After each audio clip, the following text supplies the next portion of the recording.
Okay, we are live. There's a hot mic in the room, so whatever you're saying, everybody's hearing. Brandon, did you get that? Whatever you're saying, there are 25 people in the internet hearing it.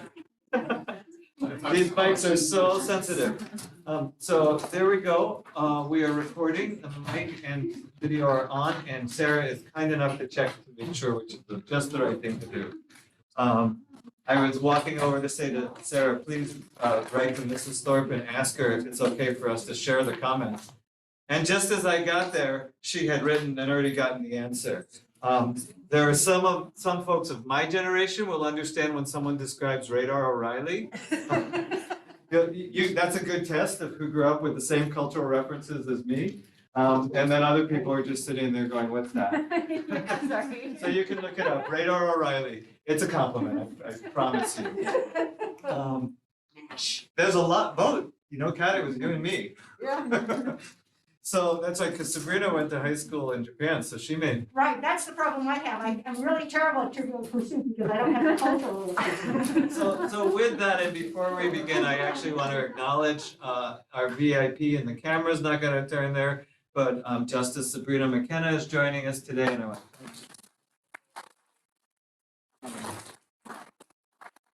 Justice McKenna, the first word there was justice, which is one thing that we're striving for. It also describes her job. She's an associate justice on the Supreme Court of the state of Hawaii.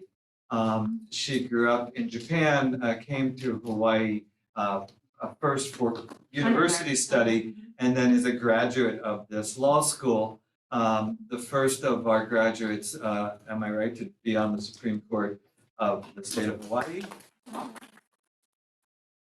The first star, as she said at her enrollment ceremony, she was the first star Rainbow Wahine basketball player. Oh, you did. To be on the Supreme Court of the state of Hawaii. And let's just say superstar, bright shining star, all those words belong. But with a deep understanding comparatively on that U.S.-Japan perspective.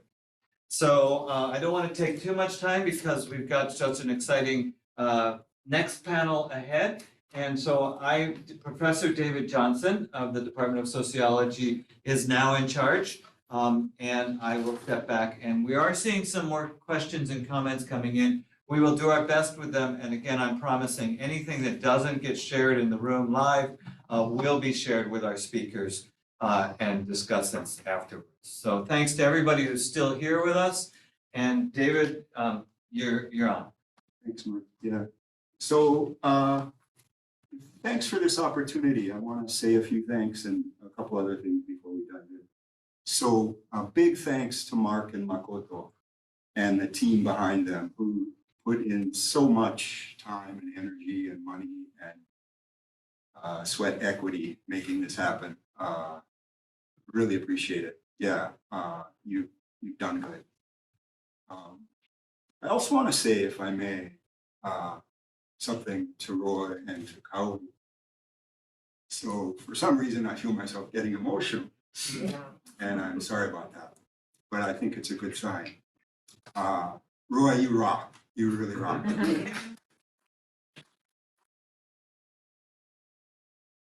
So I think about, I only know a little bit about your life, you know, but I think about it and wow, you know, here's a guy who gets sentenced to 80 years or more in prison, and he's not broken, he's not bitter, he's not angry, and he's trying to do good in the world. And it really doesn't get any better than that.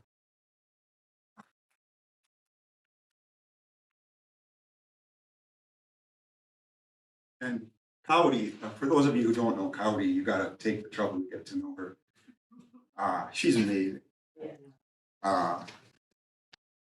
You probably can't tell in all that much detail just how hard it was to do this film. Trust me, that sucker was really, really hard to make.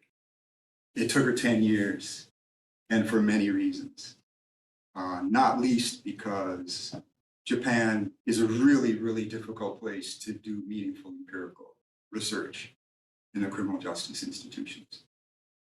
And wow, your perseverance and your tenaciousness and your commitment over the long haul to do that film is just really, really impressive.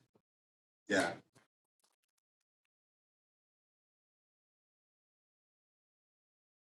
So sorry about that. Yeah. Your parents die, you know, and then you start to get emotional. That's the backstory here. Yeah. So I'm delighted to have these two terrific scholars on this panel. As you know, you can read the written introductions. There's a lot there. Hiroko is one of my favorite people in Japan or anywhere else. She's one of Japan's premier scholars of gender and law and society. She knows a lot about juvenile justice. She knows a lot about victims, and she's just really a good egg. So we're really glad to have you here. And I should say, so she's a little nervous because, as you may know, Kaori's English is so good. It's just, yeah. So we're gonna do fine, right? And we'll get through this together. Yeah. And Ashley is my colleague, and boy, am I glad she's here. Yeah, she's a great scholar. She's a historian. She's a sociologist. She's a law and society scholar. And she seems to know something interesting about everything. So I'm really happy to have them both here. And my first question to them, I told them before what the first question would be, and that is just tell us your impressions of films. Like what sticks? What's a point of contact or engagement or emphasis that you would like to share with us? We'll let Hiroko go first and then Ashley. Okay, I will go first because my English is not so good and like Kaori. And so I've become so nervous and my English is maybe if you don't understand, please let me know. And so maybe he will help me. And so then actually I saw Kaori's film. This is 4 times. And also that I donated a little for her film. And so that every time I saw her film, and I feel different. And so that might be amazing. And also that I know that her endeavor get into the prison and with camera. And also that I recall my memories, and first she wanted to get into the Japanese prison. She has many films within the American prison, and that's also nice. But maybe that's the first time, and always always I'm so nervous because I have no films inside the prison. For students. Only the Korean film is for students is American prison. So of course, Japanese student, it's okay to know that how the American system going on. But I'm teaching at the law school, and the law school student became a Japanese the lawyer. So then I always wanted to get the Japanese prison films. And of course, just Minister of Justice made the film, but it's a kind of the form of films, and also a kind of form of films, and maybe the prison guards doing a very good job, and the prison guard is have a hard time, and you find one films in YouTube, and also the prison guard have no gun in my prison. Oh, this is amazing, isn't it? That's kind of films. Of course, it's easy to get to show to the student, but it is very far from reality. But I want to say that her film also is very far from the reality inside the prison. She also mentioned only one place, and the Shimane Asahi. The Shimane Asahi has no name of the prison. Shimane Asahi Rehabilitation Promoting Center. That's a formal name of the Shimane Asahi. But that you see that it's the Rehabilitation Promotion Center. That's why the rehabilitation promotion have to march like this, and also that this is so, and also that David mentioned that that this is so ironic, and inside the prison, this is a very difficult to do the dialogue each other, and also that and I was so impressed that compared to the second film, and that is related to the related to the pact. Yeah, and as I was a dean of the law school, I was so envy that kind of program you have. It is a very good chance to educate students. And of course, I brought my student to prison every year, but before COVID, and but just see that observing how the prison look like, and how the prison guard the leading and marching the inmate, and but this is even that the students say that I was so surprised that this is the different scenery I imagined. But maybe this is the only it is not good enough to educate them. So the Yale Law School has a very good method or opportunity to become a lawyer. So maybe if I were younger, and I introduced this kind of system to my law school, but as you know, that the Japanese law school is almost dying because the government and also the university very focus on the passing rate of the bar. So then my university always focus on how many students pass the bar. Nobody care about their experience and how experience they had during the law school time.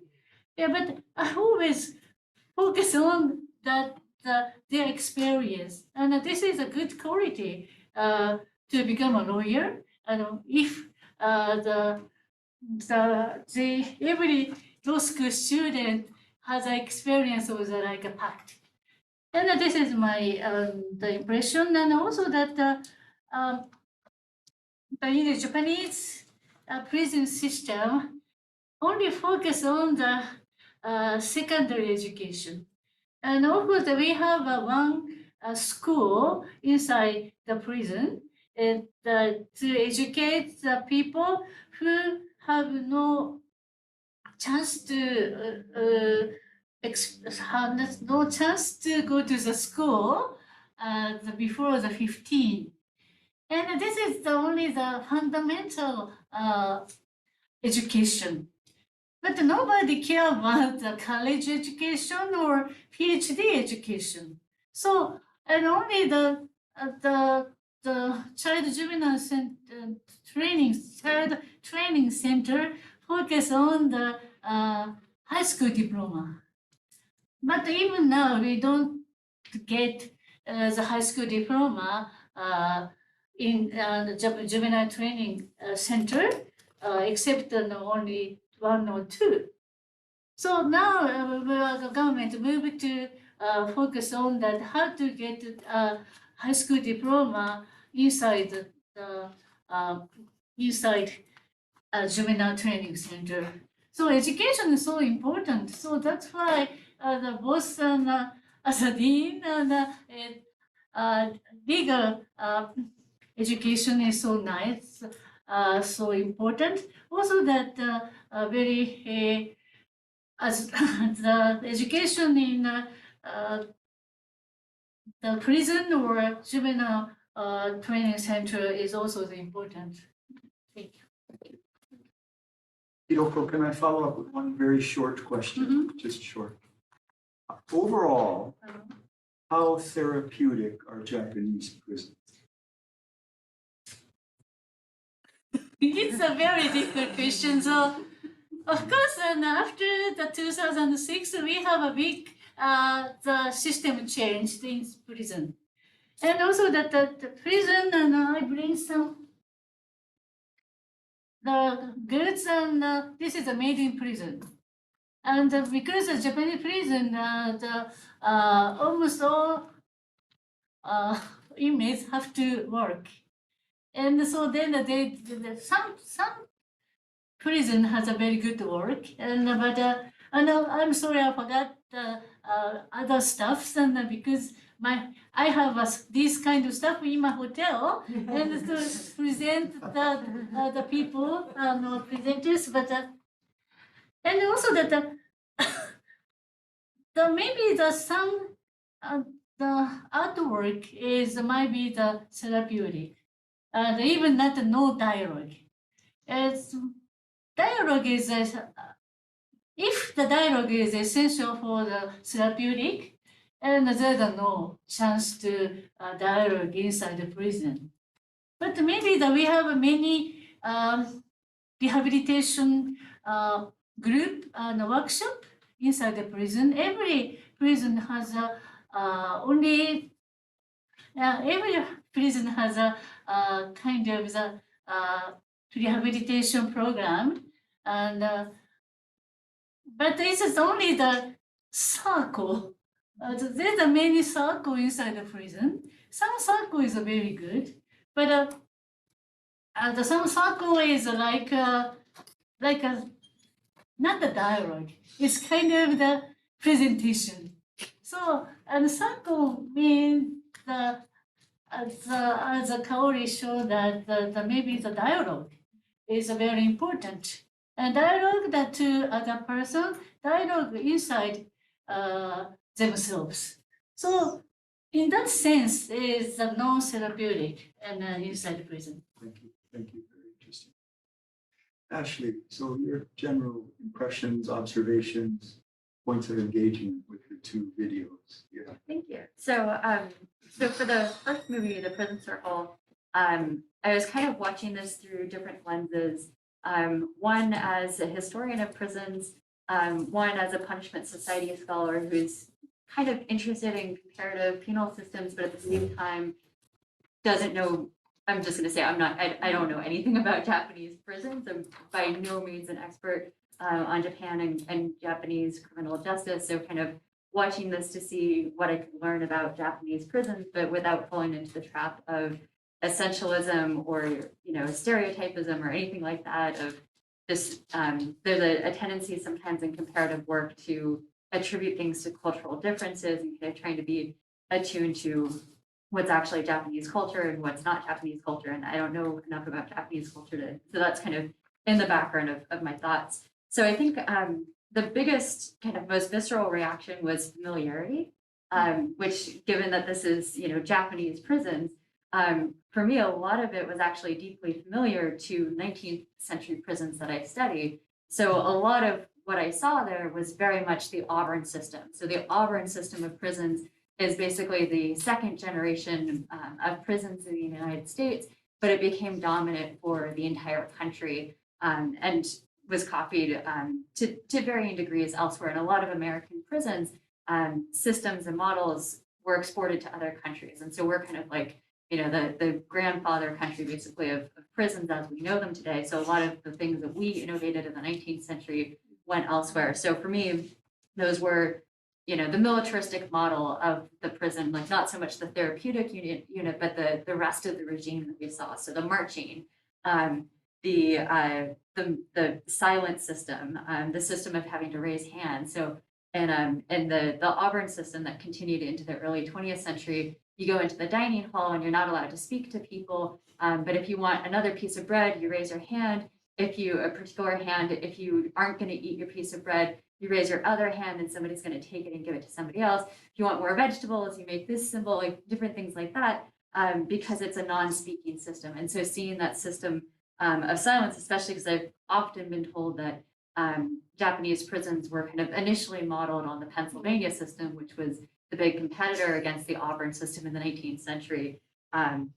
So for me, so that was it. And then the role of labor, because that was another big component. So from the very beginning of our prisons, labor was a portion of our prisons. That was just all of the models that we went through, they involved labor. So kind of seeing that still going in the United States, labor is kind of hit or miss since about well, it started to fade in the 19th century, but in different ways, but it's been kind of more mixed in the 20th century, although obviously people still work in prisons, including like in laundries and kitchens and things like that.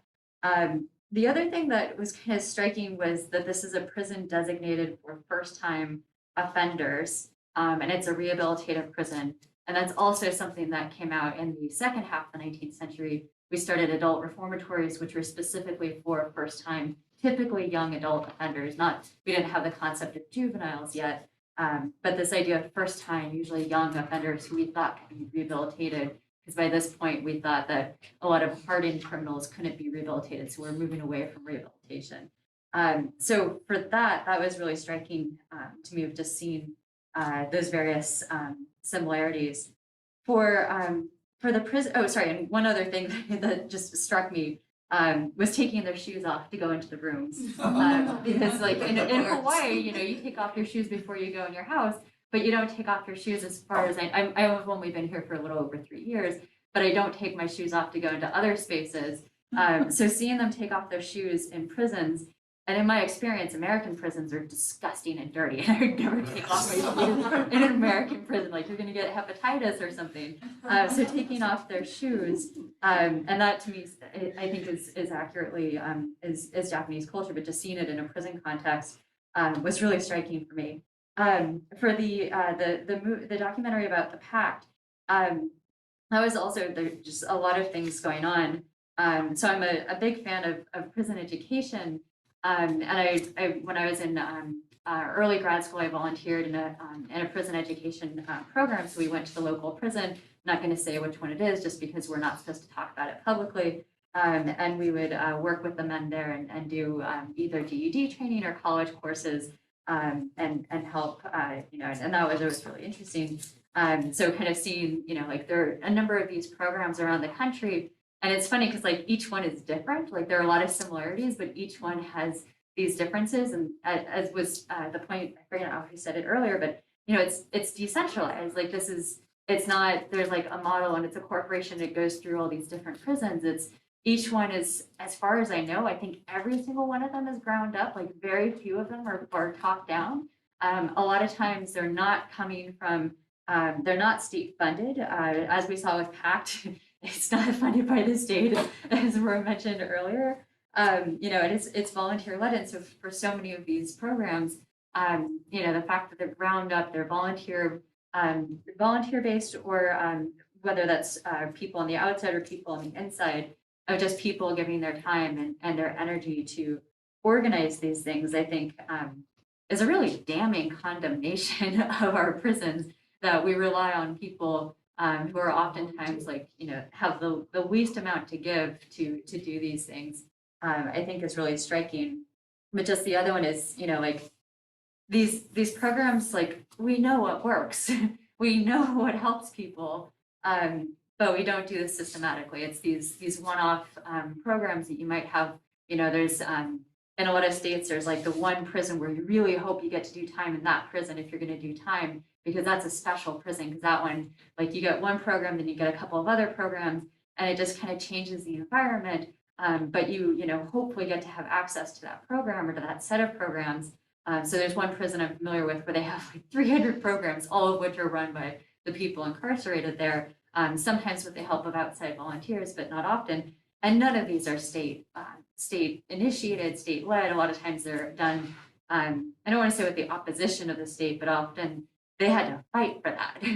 And so just, that's always striking. So kind of thinking about those, this kind of thinking about this as one of a number of programs where you have this sort of thing, and like, why aren't we doing this on a broader scale? Why, why don't, why isn't this mandated and part of the, just how we do things? And for historical context, like, we used to do these things on a broader scale, and then for various reasons, we stopped doing these things. But now we're kind of coming back to thinking, oh, hey, maybe we should do these things, but at the same time, we're mostly outsourcing them to other people to do rather than doing them from the state. So those are some of my thoughts are kind of floating around my head while I was watching the films. Thank you, Ashley. Maybe near the end of our panel, if we have time, we can circle around to this question, which was this gentleman's question about obstacles to doing more therapeutic justice. Yeah. But next, I'd like to ask Yoko about gender and prisons and jails in Japan. So we watched a great documentary about. Dave, would you mind using the mic? Sorry. So we watched a great documentary about the Shimane prison. It was about men, of course. So I'm wondering if you could tell us what are the important issues related to women, prisons, and jails in Japan? Yeah, please. Yes, thank you for asking the gender question. So, because sometimes the gender issues are ignored in the correctional programs and prison programs. And in Japan, so we have 10 female prison nationwide. And it used to be only 6 because of the overcrowded population in female prison. And happened more than 10, 20 years ago. And also that time, was, even the male prison is overcrowded. But now dramatically dropped the rate of the incarceration, and prison is almost 60. 60% of the rate of the incarceration.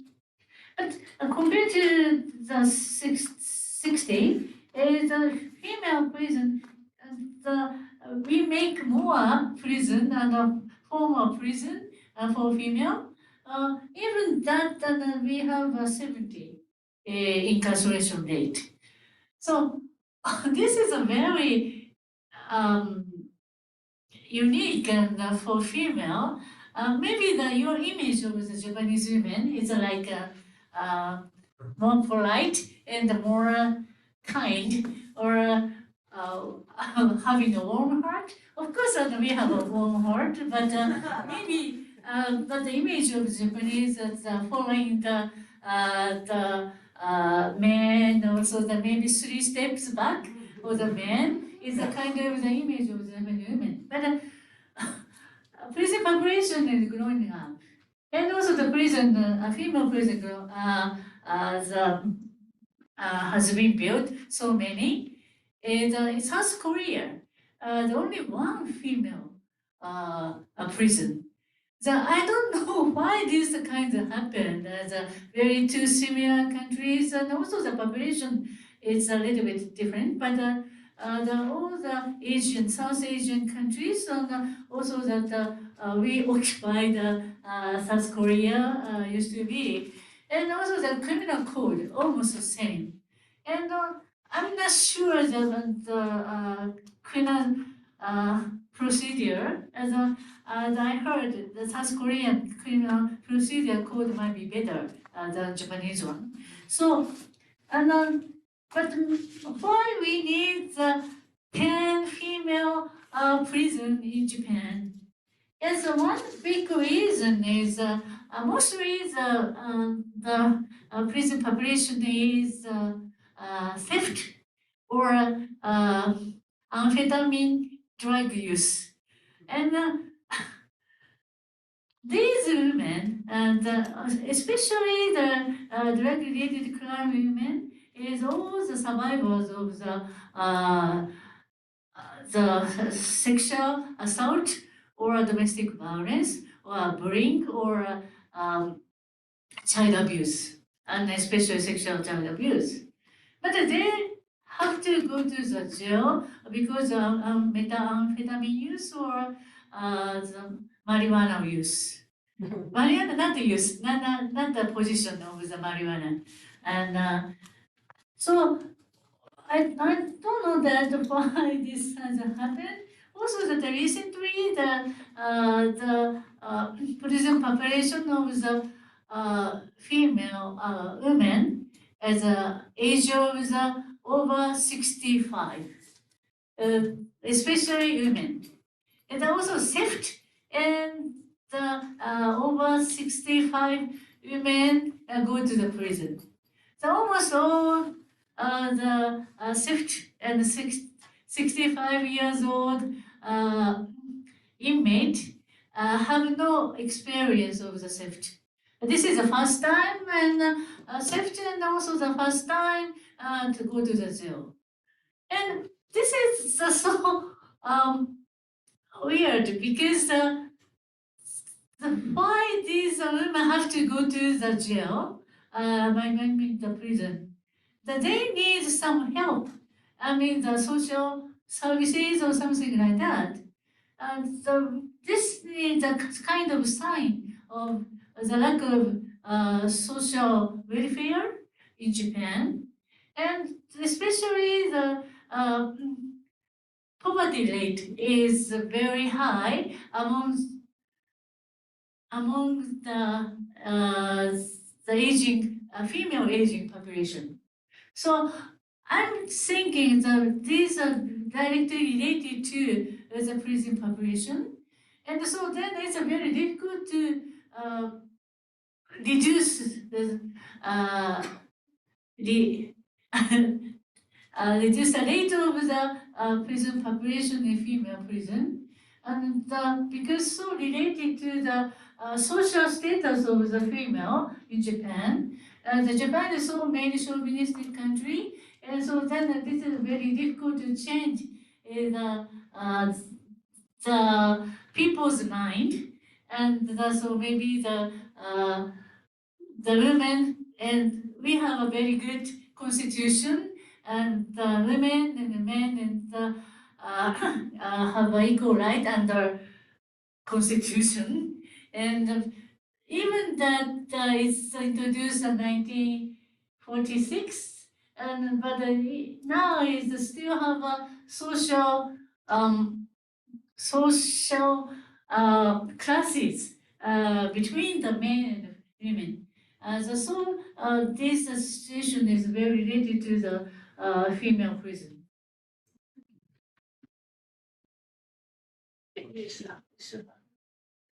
Thank you, Hiroko. Very interesting. Ashley, so I'd like to invite you to talk about two sort of big things. And I know it's a challenge because our time is limited. But one is history of prisons. So you've spent a lot of time, a lot of years thinking about prisons historically. And I'm wondering what you learned that's of general relevance about prisons by thinking about them historically over time. That's one issue. And then a second one I think is a little bit related, and that's the question of expectations. You and I have spoken privately about what people's expectations for prisons are and how that matters. So I wonder if you might speak to that as well. So so I think probably the biggest takeaway that I kind of come back to when it comes to prison history, one of the big ones, and I'm certainly not the first to say it, is the repetitiveness of prison history. When I was in grad school, I wanted to do my dissertation on what I was going to call penal cycles, because there's this well-known pattern in prison history. We start off with prisons as places of rehabilitation, and then we decide rehabilitation doesn't work, and so we switch to a more punitive environment. Then we go back to maybe we should rehabilitate people, and then we go back to punitive, and then we go back to rehabilitation, then we go back to punitive, which is where we are now. Although it seemed like when I was in a kind of grad school that it looked like we might be changing. And then after a few years, now it's just, I have no idea where we're going next. I'm not gonna make any predictions. So just that repetitiveness. And then part of that repetitiveness, one of the things that stays constant regardless of what we decide we want prisons to do is the failure of prisons. Because it doesn't matter what we decide prisons should do, we inevitably, after 2, 3, maybe 4 decades, depending, it varies from state to state, but inevitably the architects of each new model of prison declare it a failure. This isn't what we intended. It's not the way we wanted it to go, or the people who are in charge are not doing it quite right, or we never actually implemented it the way that we wanted to design it. Like the design, something got lost between the design and the implementation. We didn't fund it enough, or just this idea doesn't work, just rehabilitation doesn't work, or maybe a punitive model is just kind of a bad idea. Like whatever it is, something changes, and each time it's a little bit different in terms of why we come to these conclusions, but it's always the same story. There's always some sort of failure, and sometimes it's a very kind of graphic illustration of the failure. So for the very first failure in the 1810s in the United States, prisons around the United States, which at the time was mostly northeastern corridor into the territories a little bit, or the territorial states, the what I call the proto prisons, the first generation of prisons, exploded into riots and arsons and escapes. And there is a perceived crime wave. We don't actually know if it really was a crime wave or not. It also corresponded to a war, and there are always crime waves around wars. But everybody thought it was the prison and blamed the prison, which once again they call it a school of vice, which they had also complained the colonial jails were also schools of vice. And this is a term that comes back over and over again, that prisons have become a school of crime, that people are learning how to be criminals and so on. And so each time you hear it, it's like, we've done this before, we've heard this story before. So it's that kind of reinvention of the prison and then declaring it the failure, which is it's just a constant throughout history. And you're right that that's tied into the second one, which is the expectations for the prison. So I argue that one of the reasons why failure of the prison is a recurring pattern is because we ask the prison to do too much. Sometimes we say we want you to rehabilitate, but it's never actually just rehabilitation, or it's never just be punitive. So just taking rehabilitation, because it's the most recurring purpose of punishment that we see throughout history, although it goes by different terms, reformation and such. So we ask prisons to reform people or to rehabilitate people, to fix them, to give them the tools they need so they don't commit crimes after they're released. But we also tell them to make sure that people stay in custody, that they can't escape. And we also want to make sure that prison isn't too nice of a place. So we want it to be a little uncomfortable, which also sometimes is, not always conducive to rehabilitation. But we also want to keep prisoners healthy. So, you want to make the prison not very nice, but you also want to make sure that you're not going to kill off your prisoners, at least not too many people. But we also need to do this within a particular budget. That budget, even though it can be a huge budget, it's never enough for all the things that we're telling them to do. So these are just a couple of the recurring things that we tell prisons to do. And inevitably, somebody's going to be left out. Somebody's going to say, well, I didn't want rehabilitation, or you're spending too much on the prison, or why isn't the prison profiting, which was a 19th century concern. It's less of an issue today. But literally in the 19th century, they wanted prisons to be self-sustaining and profitable. And that never happened. So we have all these things that we ask the prison to do, but we also never actually agree. So even today, you'll hear people who will say, the purpose of the prison is to rehabilitate people. Says who? Says you? Great. We're voters, yes, we should have a say, but actually it depends on what the statute says. And it also depends on what the prison warden says. And it depends on what the guards say, correctional officers, depending on where you are, the correctional officers, what they say. And it depends on what the governor says. And, it depends on all these, and you do public opinion polls, and it turns out sometimes rehabilitation is the most popular, and sometimes it's incapacitation. Take people out of circulation, make sure that they're away from the good people, the people on the outside, so that we're not gonna let people hurt them on the outside. Or it's we need to make prisons really scary, so we deter people from committing crime. We scare them away from committing crime. Or this was really popular for a while, it's retribution. It's because people deserve to pay for what they did. And the problem is we disagree about what the purpose of punishment should be, or prison generally, or we say it's two or more of these things. And inevitably, the prison's going to disappoint. So by asking the prison to do these various things, we're kind of setting it up to fail. And then we have all these kind of other strings attached, like, all these things related to crime prevention or crime punishment for in the case of retribution. But then all these other things like keep them healthy-ish. Again, that also varies over time. That's something we care a lot more about in the 19th century than we do today, especially under COVID. We really screwed that one up. So keep people healthy, don't die, don't kill your prisoners en masse, because this was supposed to be, instead of capital punishment in a lot of places, at least in the early days. And also don't spend a huge amount of money on what you're doing, but also, keep people from being able to escape. But like, what about that furlough program where you're going to take people out of prison? That's actually really good, but it's a escape risk. So we have these very conflicted things. And of course, to get any sort of policy passed, any reform passed, it takes a coalition of people, which requires, compromising, agreeing to different things. And inevitably you get a statute with multiple things from multiple people. And then at the end of the day, no one's happy because the prison can't possibly do all those things.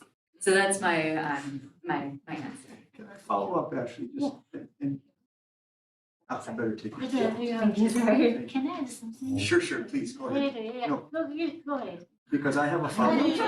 Yeah, but You go what do ahead. you have to say? No, Hiroko, you're the Okay. panelist.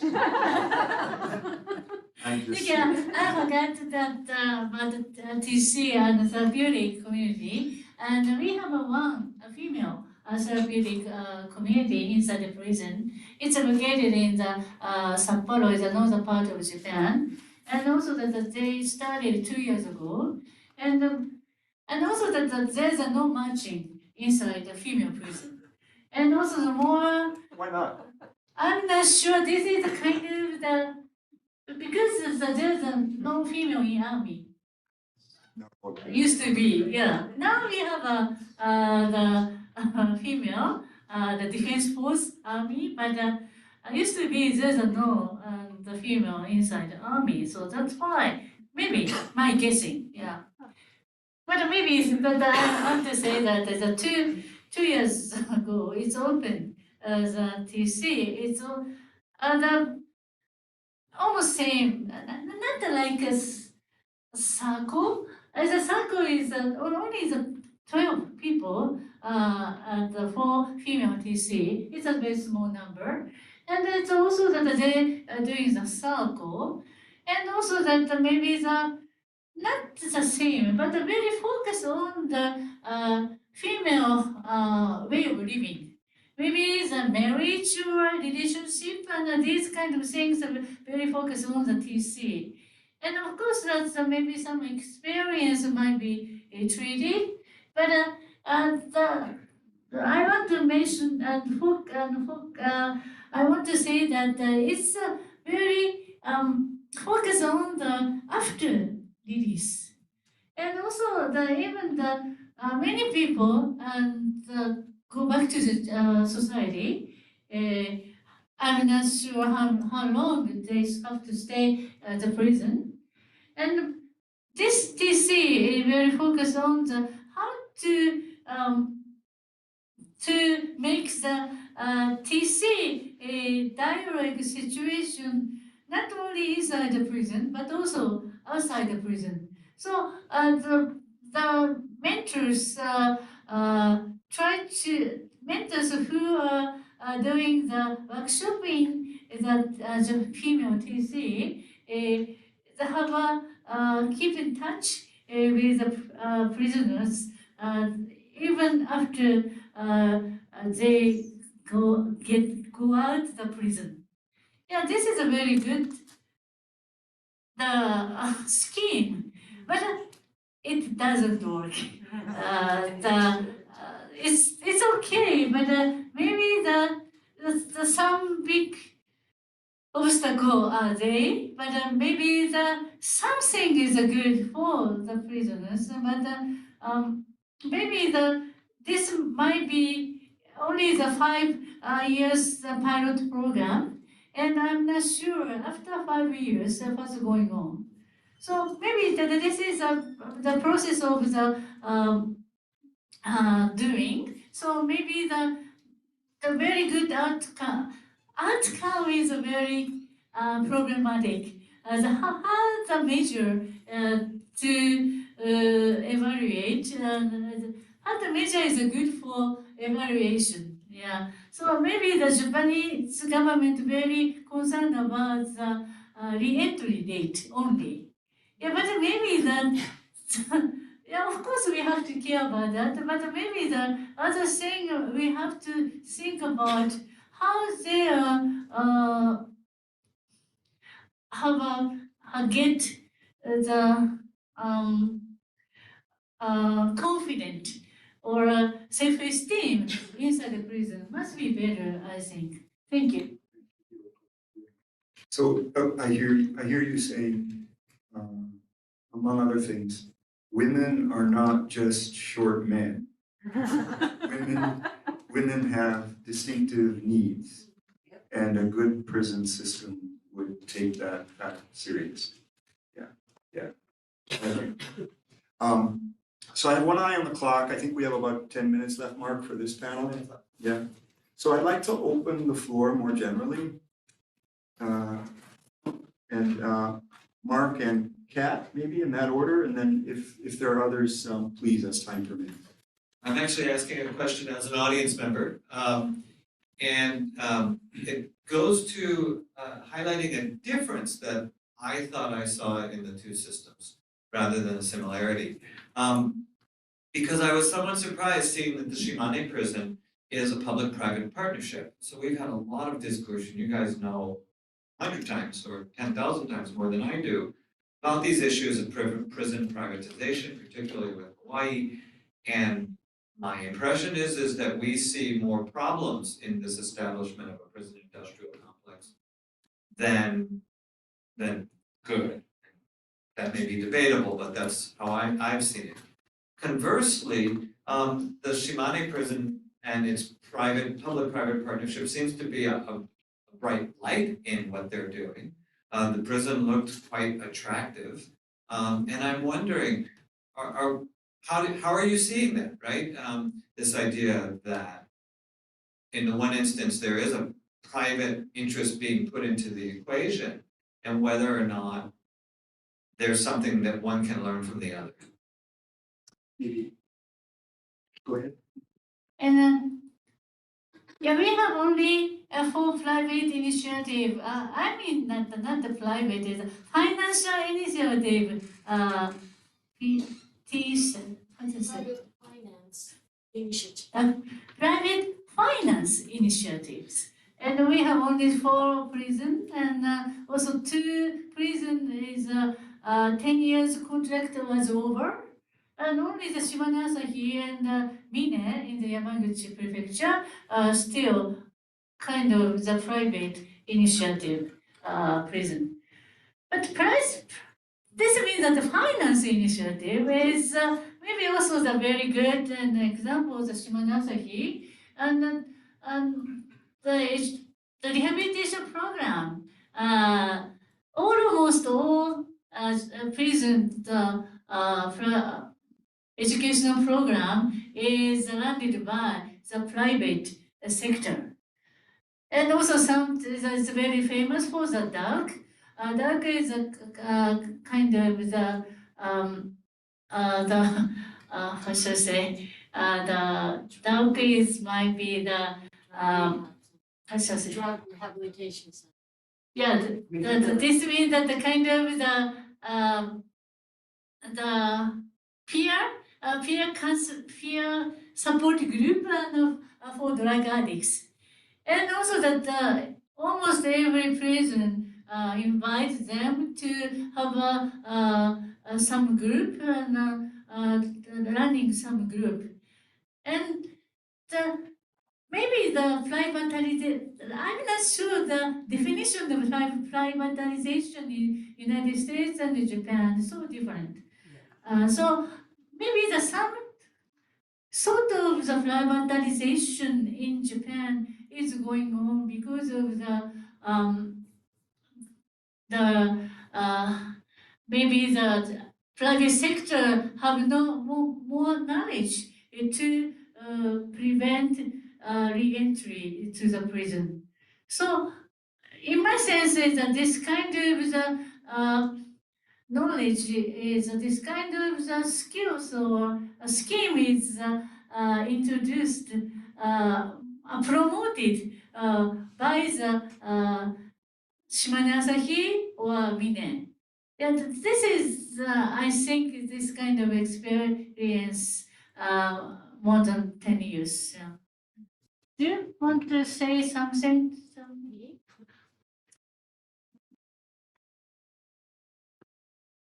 It's Kari again. Well, as Goto san said, the definition of private is different. And I used to think that the privatization as United States will be introduced in Japan. That's why I didn't help at all when they asked me if I could help TC to be introduced in Japanese system. I said no, because I didn't think it would work. And privatization in the United States is just about things. That's what I knew. But in Japan, what I know is that it's pretty much controlled by the Ministry of Justice. That hasn't changed at all. What the change were mainly were just to let some like operational part let the private sectors to do. I mean, before they didn't let any private sectors coming to do anything at all. Now some parts are allowed. That's it. So if you go to the Shimane Asahi, and you still think the big difference between private sector and public sector. The public sector has got a huge office with a great environment, and the private sector has got a small, tiny office with a really shabby furniture and stuff. So it's obvious in the way officers behave and dress, and it's just really distinct. And you can say these are the officers in uniforms are all public, and then suits are the private sector. So everything is so obvious. Thank you. Yeah, Kat, is your question still live? Yes, I was curious, in Japan, do you have restorative justice in the system? Because you were No. talking about inside, I outside. know that yeah, restorative justice is a big program. I mean, the program in Japan. Also, the more than 20 years ago, and we tried to introduce the idea of restorative justice into our system. And also, the some and even the Department of Police and police department tried to introduce the restorative justice, and also but it's not, it's a fail because in that time is that more than 20 years ago, the victim movement flourished, and because of that, the victim very concerned about restorative justice. So we don't have no relation with the perpetrators. So this kind of things happens at the same time. Restorative justice things and the victim rights movement happens at the same time. Because of that, there's no restorative justice things in criminal justice system in Japan, even juvenile justice. It's very sorry, and so we try to introduce the restorative justice the system into the Japanese criminal justice system, but it's never failed. It's never achieved. Yeah, maybe we have no hope, and because the victim rights movement so strong to change the law and change the policy, so they have a big power. They become a very big pressure group to change the criminal law to harass to the perpetrators. Ashley, so a couple questions came up. One was about private prisons, one was about restorative justice, and also with one eye on the clock. If you wanna take a stab at one of those, or if you just wanna say something in conclusion, that would be great. Thank you. So I'll go back to the privatization question. So I don't take the stance that privatization is inherently bad. And just for reference, because somebody who studies this a lot more than I do, my graduate advisor, Malcolm Feely, wrote a tremendous law review article a few years ago doing a global comparison of privatization. And I agree with what's been said about how we have to be really careful about defining our terms and what we mean, because arguably volunteer groups going into prison is also a privatization. It's just not for profit in most cases. You know, and we have this long history of having private groups of either volunteers or sometimes for profit running part of our prisons from the very, very beginning. In fact, prisons kind of were reformed to be better in part because of local volunteers who kind of muscled their way into prisons and did that. But more generally, I mean, state systems are responsible for terrible, terrible human rights and like just injustices, terrible things happening, not following their own laws. Private groups can do the same thing, but there are also cases of private prisons in the same state that do better than public prisons in the same state. So I think it really depends on what's going on, and I think privatization itself is not necessarily bad, but the conditions that we let people get away with is more important. So I wouldn't be opposed to like a private contract, but I would be in favor of making sure that that contract looks really, really good according to the things that we care about. Rather than just saying, we're gonna let this other, you know, person do our dirty work that we just don't want, you know, we want our hands to be clean, and then we can blame them or something. So that's my kind of takeaway on privatization. Thank you. Thank you both. Splendid. I appreciate your participation. I'm sure that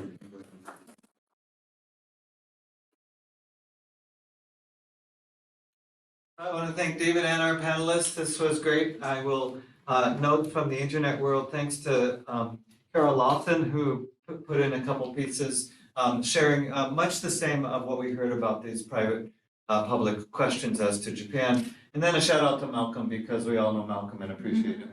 David's, of course, worked with him for many years as well. And Malcolm, if you're watching, aloha from the crew.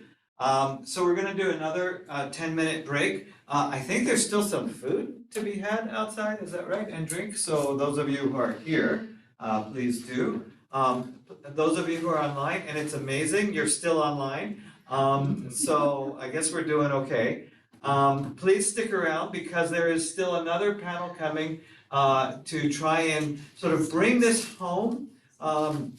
I'm going to call this next panel Great Minds Think Alike, although I may be mistaken, we'll find out. But I anticipate it being that we'll have Kat Brady and Eleanor speaking to sort of bring us full circle in our today's events. So with that, we're going to take 10 and be back. Thank you.